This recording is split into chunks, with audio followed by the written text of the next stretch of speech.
இதெல்லாம் இந்த 8ஆம் இடமா இருக்கும்.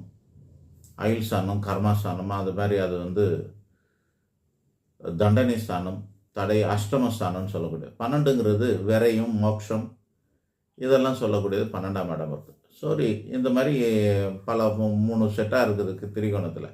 இப்போ நம்ம வந்து சொல்லக்கூடியது என்னென்னா, நீங்கள் கேட்குறது வருமானம், வாழ்க்கை ஓடணும், பணம் அப்படிங்கிறது பற்றியான விஷயங்கள் நம்ம வந்து 2வது முக்கோணத்தை எடுக்க போகிறோம்.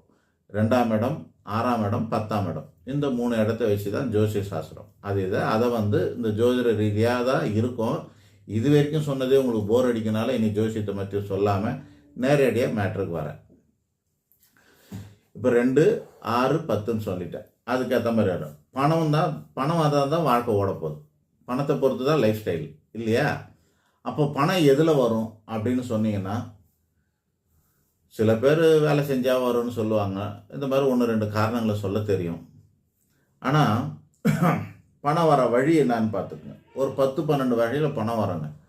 நோட் பண்ணி வச்சுக்கங்க. எது உங்களுக்கு சூட் ஆகுமோ அதை நீங்கள் தேர்ந்தெடுத்துக்கங்க. 1, சம்பாதிப்பது. பணம் சம்பாதிக்கணும். ஏன்னா சம்பாதிக்கிற பணத்தை நம்ம திரும்பி தர வேண்டிய அவசியம் இல்லை. அது நமக்கான பணம். 2வதா கடன் வாங்குவது. கடன் வாங்கி சில பேர் லைஃப் ஸ்டைலெல்லாம் அப்டேட் பண்ணிட்டு போயிடுவாங்க. கடன் வாங்கி 2 வீலர் வாங்குவாங்க, கடன் வாங்கி கார் வாங்குவாங்க, கடன் வாங்கி வீடு வாங்குவாங்க, கடன் வாங்கி டிவி வாங்குவாங்க, ஃப்ரிட்ஜு வாங்குவாங்க, ஏசி வாங்குவாங்க. எல்லாமே கடன்லேயே லைஃப் ஸ்டைலில் அப்டேட் பண்ண முடியுது. கரெக்டாக? அப்போ வாழ்க்கை வளருதா இல்லையா?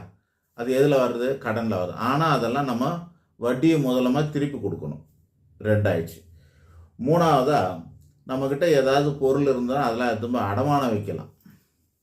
அப்பவும் பணம் வரும். அடமானம் வச்சா பணம் வரும்.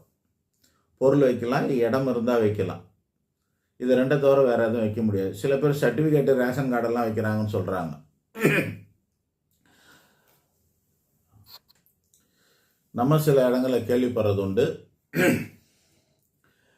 அந்த காலத்தில் தட்டுமுட்டு சாமானுங்கள்லாம் அடமானம் வச்சாங்க. பித்தளை சாமான, அது இதெல்லாம், வெள்ளி, வெண்கலம், இது மாதிரியான பொருளெல்லாம் அடமானம் வச்சாங்க. தங்கம், வெள்ளி மட்டும் இல்லாமல் அடுத்த நிலையில் இருக்க பித்தளை, வெண்கலம் போன்ற பொருட்களெல்லாம் கூட அடமானம் வச்சதெல்லாம் நம்ம கேள்விப்பட்டிருக்கிறோம்.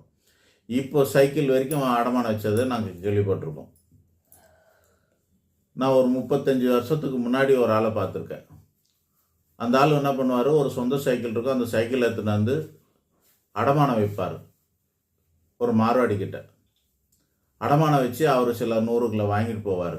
வாங்கிட்டு போயிட்டு எங்கேயோ போய் பொறி கடையில் வாங்கிட்டு வர்றாரு. வாங்கிட்டு வந்து